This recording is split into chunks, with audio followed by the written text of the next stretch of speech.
একটা বেশ গুরুত্বপূর্ণ টপিক নিয়ে আলোচনা করব।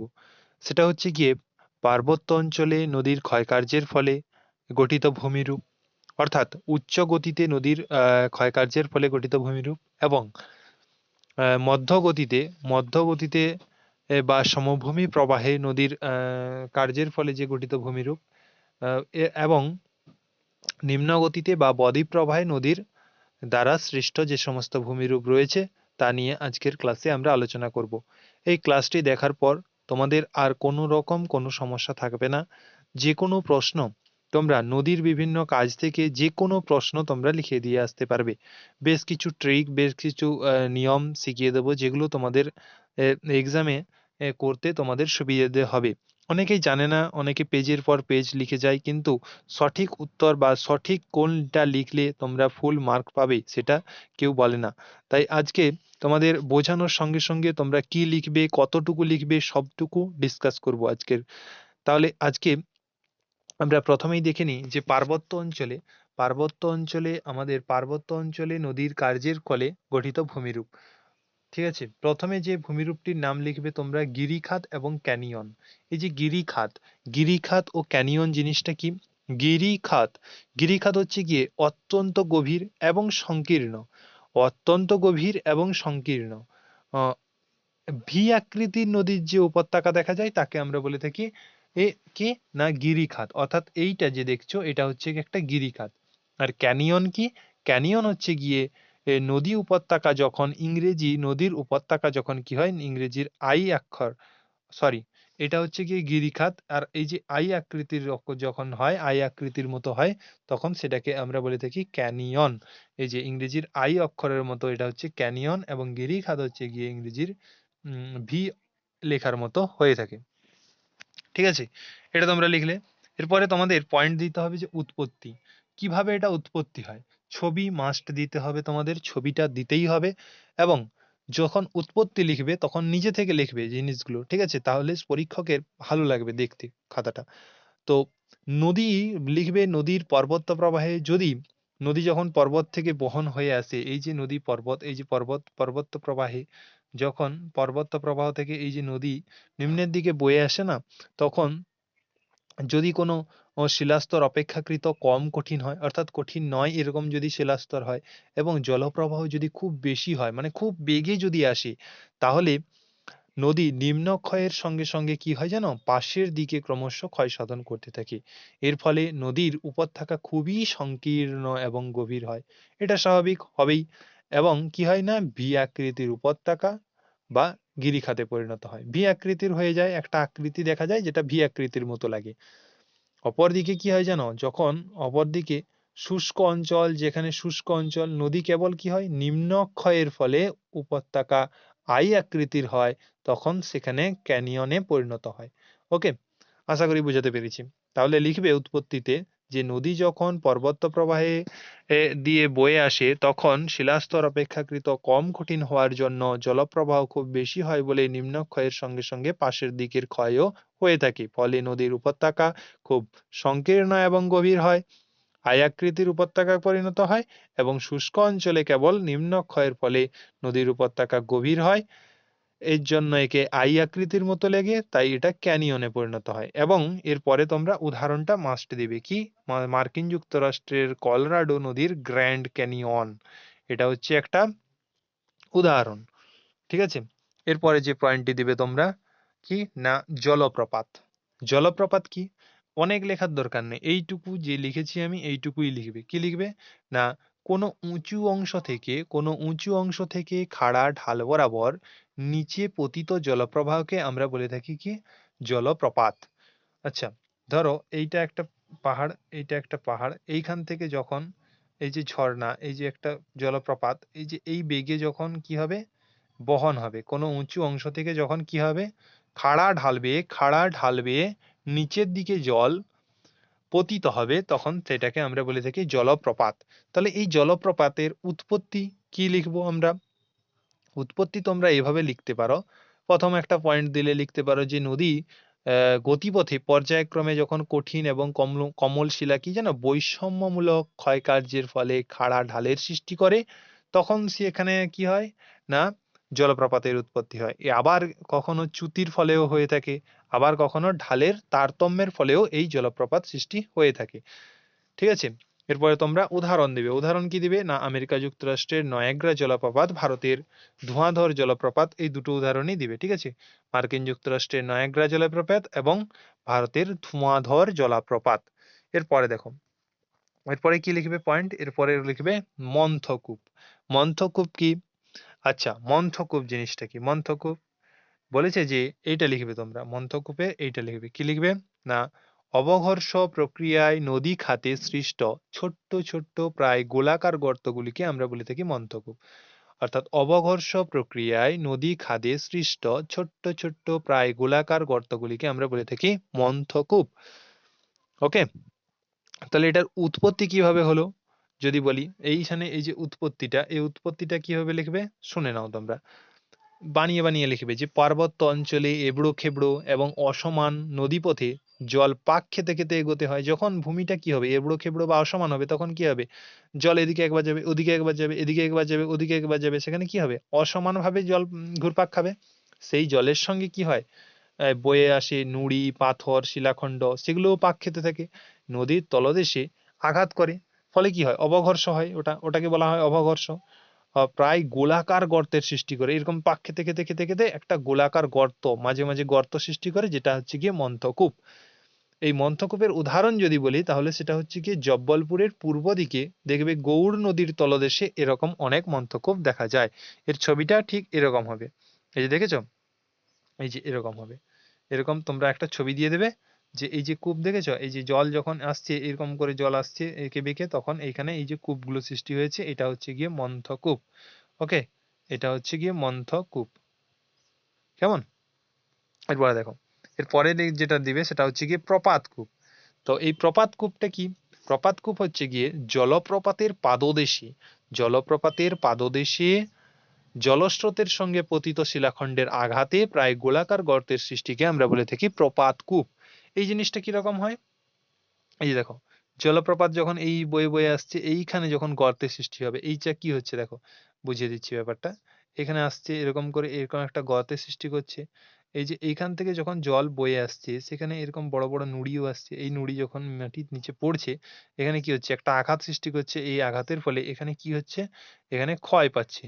এই ক্ষয়ের ফলে এই জায়গায় একটা গর্ত সৃষ্টি হচ্ছে, যেটাকে আমরা বলে থাকি প্রপাতকূপ। তাহলে তোমরা সহজ কথায় লিখবে যে জলপ্রপাতের পাদদেশে জলস্রোতের সঙ্গে পতিত শিলাখণ্ডের আঘাতে প্রায় গোলাকার গহ্বরের সৃষ্টি হয়, যাকে আমরা বলে থাকি গহ্বর বা গর্তের সৃষ্টি হয়, যাকে আমরা বলে থাকি কি প্রপাতকূপ। এই ছবিটা তোমরা দিয়ে দেবে। এরপরে যদি উৎপত্তিটা কিভাবে লিখবে, তোমরা উৎপত্তিটা লিখবে যে জলপ্রপাতের পাদদেশে ক্ষয় ক্রমশ বাড়তে থাকে। আচ্ছা, এইটা লিখবে যে এই যে অবঘর্ষ প্রক্রিয়াটা যেটা বললাম না, অবঘর্ষ আগে বললাম না, নদীর তলদেশে যখন নুড়ি বালি এগুলো বয়ে নিয়ে যায়, সেটা হচ্ছে অবঘর্ষ প্রক্রিয়া। এই অবঘর্ষ প্রক্রিয়ায় জলপ্রপাতের পাদদেশে ক্ষয় ক্রমশ বাড়তে থাকে এবং মন্থকূপগুলি আকার এবং আয়তনে ক্রমশ বেড়ে একে অপরের সঙ্গে মিলিত হয়ে গর্তের আকারে ক্রমশ বৃদ্ধি পায় ও প্রপাতকূপের সৃষ্টি করে। এই যে মন্থকূপগুলো আমরা দেখলাম না, ছোট্ট ছোট্ট গর্ত, এই গর্তগুলো যখন আকার আয়তনে বেড়ে একে অপরের সঙ্গে মিলিত হয়ে যখন একটা বড় আকারের গর্ত সৃষ্টি করে, তখন সেই প্রপাতকূপের সৃষ্টি হয়। আর শুষ্ক ঋতুতে নদীতে জলের পরিমাণ হ্রাস পেলে এগুলি আমরা দেখতে পাই। কেমন?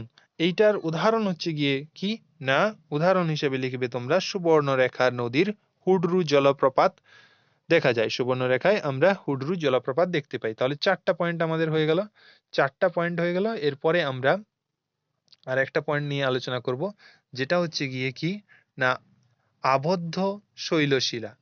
শৈলশিলা এইটা হচ্ছে গিয়ে একটা পয়েন্ট, এইটা হচ্ছে আমাদের লাস্ট পয়েন্ট। তাহলে পার্বত্য প্রবাহে এই পাঁচটা পয়েন্ট যদি তোমরা এরকম আমার মতো করে পয়েন্ট দিতে পারো, তাহলে তোমাদের 5-এ 5 দেবে। ঠিক আছে, 5-এ 5 দেবে।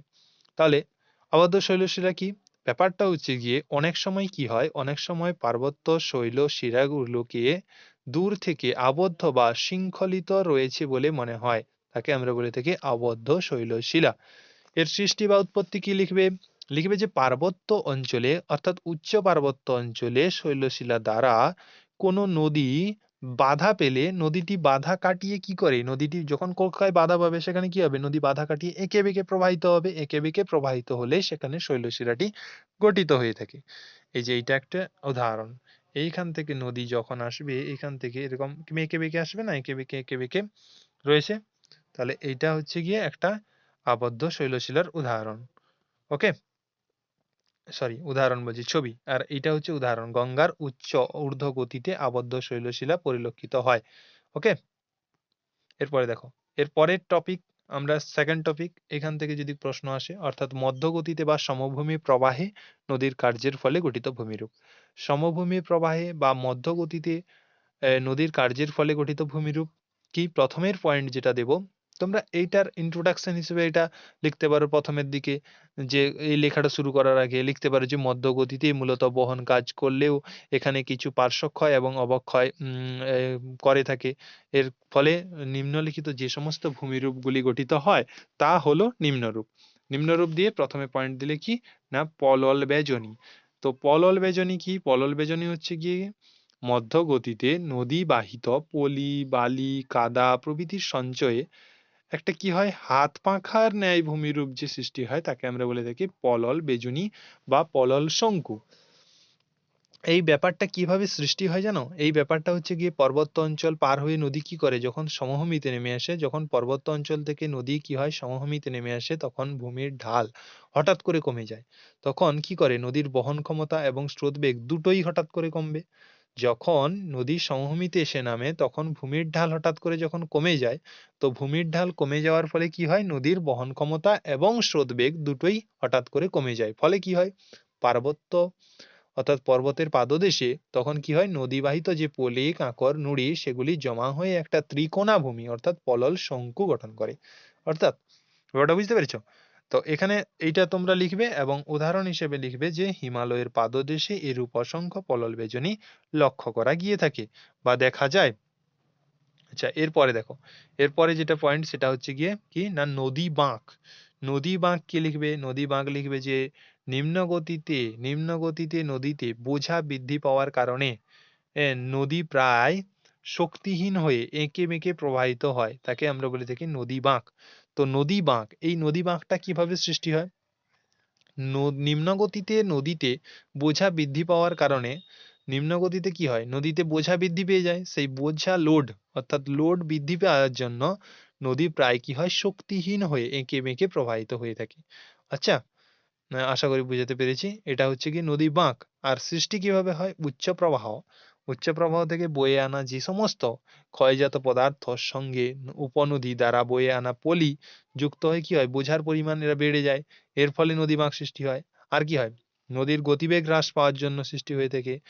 এগুলো তোমরা লিখে দেবে এবং উদাহরণ হিসেবে লিখবে যে ভাগীরথী এবং জলঙ্গিতে এই প্রকার নদী বাঁক প্রচুর পরিমাণে আমরা পরিলক্ষিত দেখতে পাই, অর্থাৎ পরিলক্ষিত হয়। ওকে, এরপরে দেখো আমরা কটা করলাম, দুটো পয়েন্ট করলাম। দুটো পয়েন্টের পর আমরা আর একটা পয়েন্ট করব, যেটা হচ্ছে গিয়ে খুব ইম্পর্টেন্ট, 2 নম্বরের জন্য এসে থাকে অশ্বক্ষুরাকৃতি হ্রদ। অশ্বক্ষুরাকৃতি হ্রদ প্রথমে এইটুকু লিখবে যে মধ্যগতিতে কোনো নদী বাঁকের মাঝের অংশ মূল বাঁক থেকে বিচ্ছিন্ন হয়ে ঘোড়া বা গরুর খুরের মতো অবস্থান করলে তাকে আমরা বলে থাকি অশ্বক্ষুরাকৃতি হ্রদ। তো এই অশ্বক্ষুরাকৃতি হ্রদ এটা কিভাবে সৃষ্টি হয়, সেটা হচ্ছে গিয়ে এক একটা স্টেপে বলছি। দেখো এখানে ছবিটা দেওয়া আছে, এক একটা স্টেপ বলছি। দেখো এখানে প্রথম স্টেপে কি বলেছে, যে নদীর বাঁক ক্রমশ বাড়তে থাকে। এই যে প্রথম যত নদীটা সৃষ্টি হলো, এখানে নদীটা বাঁকটা ক্রমশ বাড়তে থাকবে। তারপরে নদীর বাঁক যখন খুব কাছাকাছি চলে আসে তখন বাঁকের মাঝের অংশ দ্রুত ক্ষয় পেয়ে যায়। এই যে মাঝের অংশগুলো কি হয়, ক্ষয় পেয়ে যায়।